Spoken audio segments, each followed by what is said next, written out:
कहिलेकाहीँ प्रकृतिको सुन्दरता महसुस गर्न धेरै टाढा जानु पर्दैन रहेछ। जम्मा 15 किलोमिटरको यो छोटो यात्रामा बाटोभरि बगिरहेको खोला, हरियालीले भरिएका पहाड, पक्की पुल, झलुङ्गे पुल अनि चिसो हावासँगै भेटिएको त्यो सुन्दर झरना। आजको यात्राले एउटा कुरा फेरि सम्झाइदियो, प्रकृतिको नजिक पुग्न लामो यात्रा होइन, मनमा चाहना आउनुपर्छ। हेलो हेलो साथीहरू, के छ खबर? आज हाम्रो पुन्टे छोरी र म कहाँ जानु लाग्यो रे? घुम्न जानु लाग्यो। को जानु लाग्यो? मध्यबिन्दु 10 देखि निस्केर हामी 14, 11 टक्क घुम्नलाई जानु लाग्छ। तिमी चोर हो? के यो बोल्ने कुरा हो नि? ल अब अगाडि जाऊँ है त। लेट्स गो भन। ल है केटा, हामी लाग्यो। अब हामी आज शुक्रबार पसल बन्द नि, त्यही भएर आज हामी अब हल्का शान्तिनो यसो वरिपरि भएको राम्रो चिजहरू हेर्न अनि हजुरहरूलाई देखाउन भनेर निस्क्यो। अहिले चाहिँ हामी निस्क्यौँ मरुङ खोलाबाट। सो हामी खर्साल, कोथर, द्वारद, दमार अनि बतासा हुँदै हामी राईकोटी हुँदै आज हामी पाल्पा र नवलपुर जोडिने पुल भएको ठाउँ हामी पुग्छौँ होला, जलुके पुलसम्म। सो बाटोमा के देखिन्छ हेर्दै जानु। म सबै बाटोमा देखिने राम्रो ठाउँहरू सबै देखाउँदै जान्छु। बाटो त राम्रो छ एकदम, जलुकेसम्म एकदम राम्रो छ बाटो। त्यहाँबाट अलिकति माथि गएपछि चाहिँ पाल्पा जाँदा ग्राभेल हुन्छ, तर हामी ग्राभेल बाटोसम्म चाहिँ पुग्दैनौँ। पिच जहाँसम्म पुग्छ त्यहाँसम्म मात्रै पुग्छौँ। बिच बाटोमा के देखिन्छ, कस्तो छ, अहिले बर्खाको टाइममा अलिअलि पहिरो पनि गयो होला।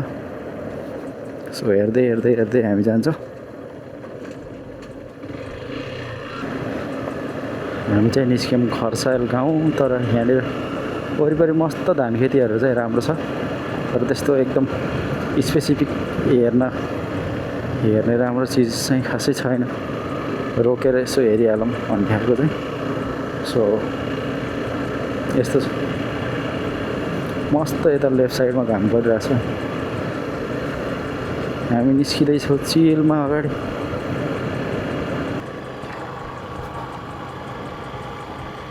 माथि बादल हेर न कस्तो बवाल छ, तर उहाँ माथि नपुग्दै पानी परिदियो भने त खत्तम हुन्छ त, खत्तम। माथि नपुग्दै पानी परिदियो भने। तर माथि बादल चाहिँ बब्बाल देखिरहेछ है। यस्तो छ हेर्नु बाटोको हालत। यो चाहिँ पाल्पा मित्यालसम्म जोडिने हाइवे है। हाइवे भन्दा नि नवलपुर टु मित्याल जोडिने पाल्पा जोडिने बाटो, तर कतै यस्तो छ। अझै योभन्दा खत्तम त अगाडि पनि छ। यतातिर भन्दा नि अलि अगाडि गएपछि हामी जो बतासा पुग्छौँ नि, त्यसपछि चाहिँ बब्बाल बाटो छ क्या। बाटो भन्दा नि हेर्ने ठाउँ चाहिँ बवाल छ। यतातिर त खास के छ र, खासै छैन।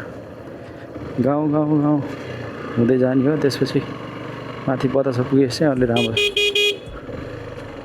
ल केटा हो, हामी इन्टर हुन लाग्यौँ कोथर। बाटोको पिच रोडको हालत यस्तो छ, के भन्नु।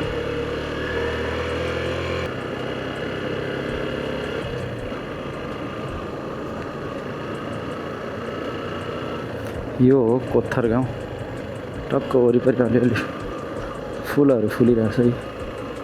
कोही ठाउँ राम्रो छ। अगाडि हेर्नु त्यहाँ कति राम्रो फुल छ है।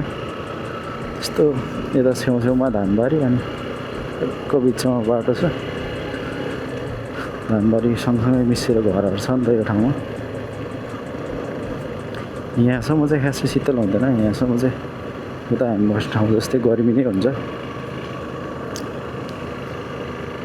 बतासा पुगेपछि चाहिँ मस्त शीतल हुन्छ अनि हेर्ने ठाउँहरू पनि दामी छ।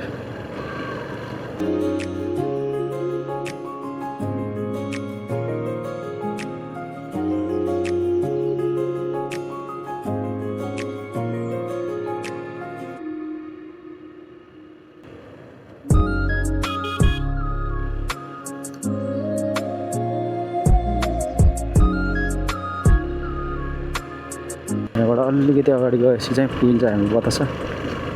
यो गाउँ कट्ने बित्तिकै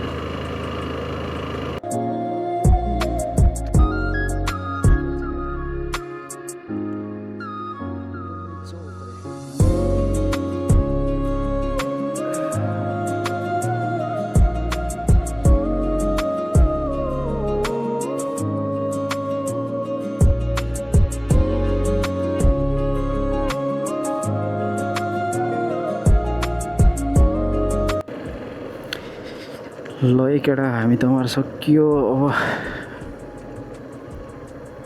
हामी पुग्छौँ अब एकैछिनमा मध्यबिन्दु 14 बतासा।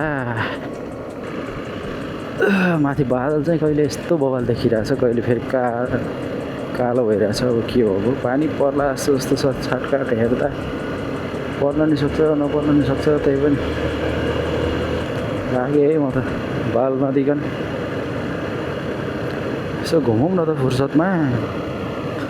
हल्का फुल्का घुम्नु पनि पर्छ है, धेरै दिमागलाई स्ट्रेस राखिराख्नु पनि हुँदैन भनेर निस्केको होइन। त्यही भएर ल केटा अब आइपुग्यो हाम्रो बतासाको पुल। यो मेरो पछाडि देख्नुभएको चाहिँ हो मध्यबिन्दु 14 र 11लाई जोड्ने बतासाको पुल। यहाँनिर चाहिँ एकदम राम्रो ब्रिज बनाएको छ अहिले चाहिँ, पाल्पालाई जोड्ने रोडमा। अनि यो मेरो पछाडि छ यो खोला। ल यो खोला एकैछिन हेर्नुहोस् है त।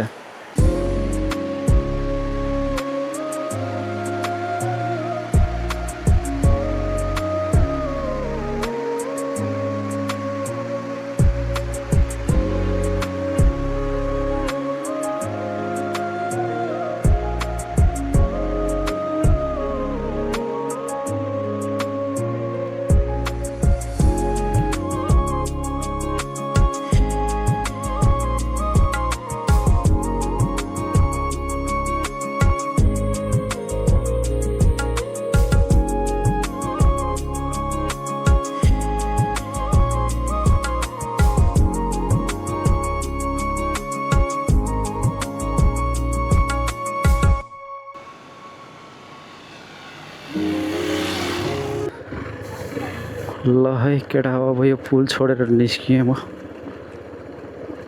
अब चाहिँ हामी निस्किन्छौँ बतासा गाउँ। अनि त्यसपछि अगाडि जान्छौँ।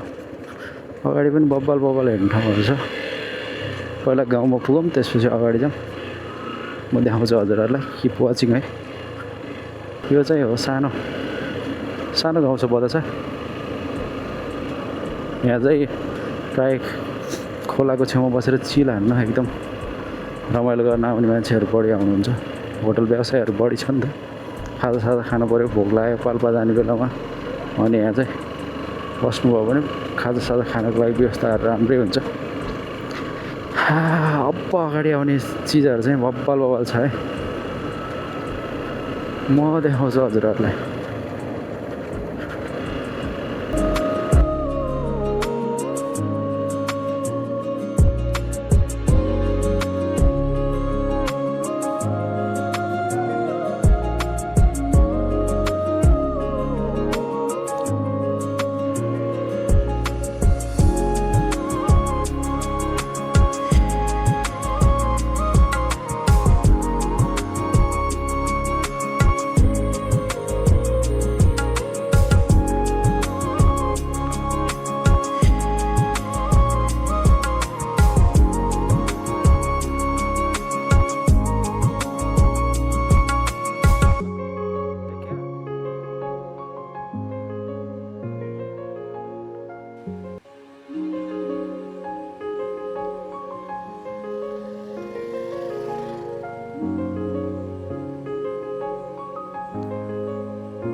ल साथीहरू, यो मेरो अगाडि देख्नुभएको चाहिँ यो एकदमै फेमस ठाउँ हो। यो ठाउँको नाम चाहिँ हो मुखिया ढुङ्गा। यहाँ चाहिँ प्रायः सबै लगभग यता नवलपुर एरियाको मान्छेहरूले लगभग चिन्नुभएको छ होला होइन। सो हामी यहाँसम्म आइपुग्यौँ। अब हामी बढ्छौँ अगाडि वहाँनिर म टाढा देखिरहेको छु जलुङ्गे पुल। हामी त्यहाँ नि पुग्छौँ। त्यहाँ पुगेपछि फेरि अरू ठाउँ पनि छ है त हेर्ने। यहाँनिर सानो मिनी झरना रहेछ। यहाँनिर पनि मिनी झरना। सो किप वाचिङ हेर्दै गर्नु है त। लेट्स गो झलुङ्गे पुल आयो झलुङ्गे पुल है त। झलुङ्गे पुलमा मान्छे छन् क्या हो मस्त घाम लागिरहेछ यतातिर अर्को ठाउँबाट आएको खोला छ अनि उता मासतिर पनि एउटा खोला आइरहेको छ।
ल है साथीहरू हामी झलुङ्गे पुल हेरेर अब लाग्यौँ अगाडि।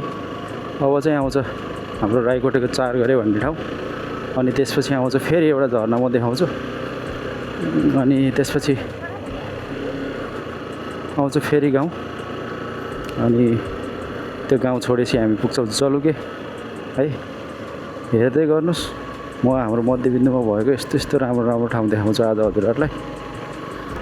अनि त्यो जलुके भन्ने ठाउँ चाहिँ पुलवारी मध्यबिन्दु पुलपारी चाहिँ हाम्रो पाल्पा जिल्ला पर्छ। यो चाहिँ हो हाम्रो 4 घरे राईकोटे अनि अलि अगाडि गएपछि हेर्नु खोला अनि खेत कस्तो दामी देखिरहेछ है। बवाल छ बवाल। यो मेरो पछाडि देख्नु भएको चाहिँ मध्यबिन्दु 14 मा रहेको 14 राईकोटेमा रहेको झरना रहेको छ। सो हेर्नुहोस् है त कस्तो छ।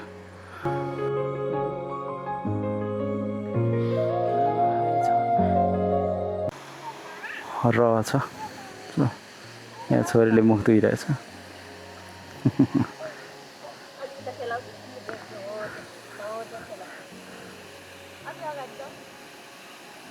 हेर त पानी खेलिरहेको। दिप्ती यहाँ हेर।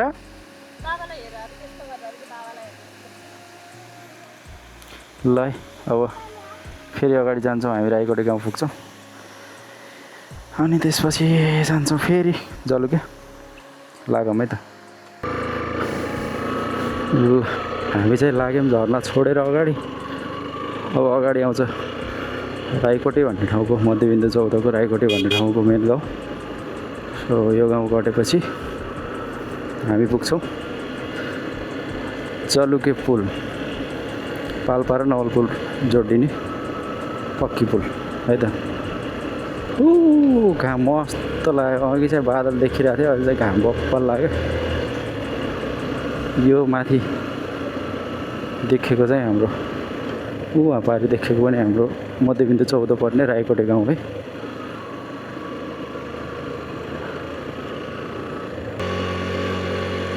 यो चाहिँ हो राईकोटे गाउँ है त। यहाँ चाहिँ खासै धेरै छैन। यसको मेन गाउँ चाहिँ माथि अलि माथि डाँडामा स्कुलहरू गाउँहरू अलि धेरै घरहरू छ। सो हामी छोड्यौँ राईकोटे गाउँ। अब हामी लाग्छौँ जलुकेतिर है त। बाटो चिप्लो छ जस्तो छ कडा हो। मस्त प्लास्टर गरेको राम्रै बाटो छ।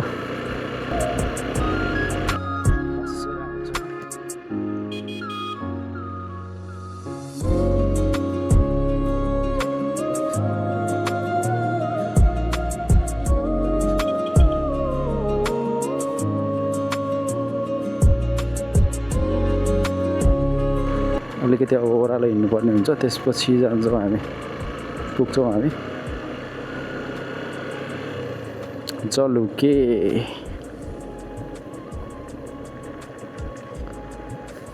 खसिरहेछ तर यहाँनिर चाहिँ अलिक खासैमा उता जस्तो पछाडि जस्तो भिडहरू छैन बढी यस्तो चर्किरहेछ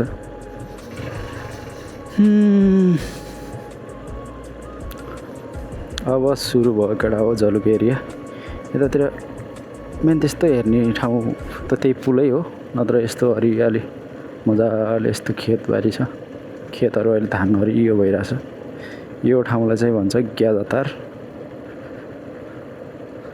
यहाँ चाहिँ प्रायः हाम्रो मध्यबिन्दु 14 माथि डाँडातिर द्वारतिरको मान्छेहरू खेतीपाती गर्ने ठाउँ हो नि त सो खेतहरू धेरै नै छ यतातिर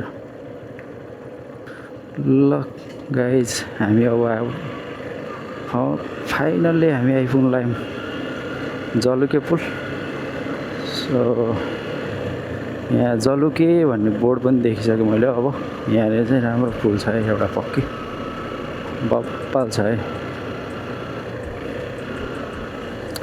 finally guys destination is here यो चाहिँ मध्यबिन्दु नगरपालिका सकेर अब पाल्पा जिल्ला जोडिने पक्की पुल है ओ हेर्नु त कति राम्रो छ है पुल यता साइडमा झलुङ्गे पुल पनि छ त्यो म अहिले हजुरहरूलाई देखाउँछु मेरो साइडमा के छ केटा हो हेर्ने हो सो यो चाहिँ हो मध्यबिन्दु र पाल्पालाई जोड्ने एकमात्र पक्की पुल मध्यबिन्दुसँग कनेक्सन भएको अरू पक्की पुलहरू चाहिँ छैन है सो यो छ जलुके पुल यतातिर छ एउटा यहाँ माथि चाहिँ झलुङ्गे पुल छ हेर्नुहोस् है त पक्की पुल कस्तो छ त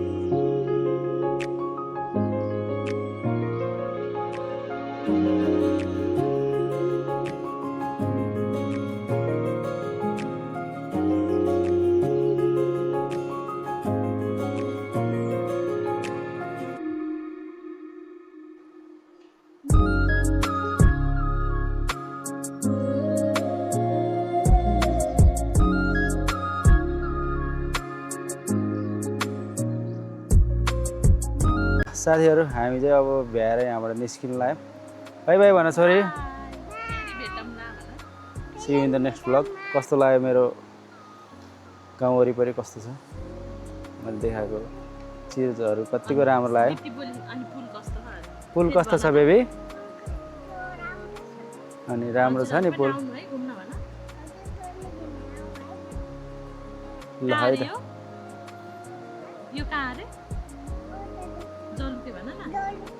ओके ल सी यू बाई बाई है त बाई बाई बेबी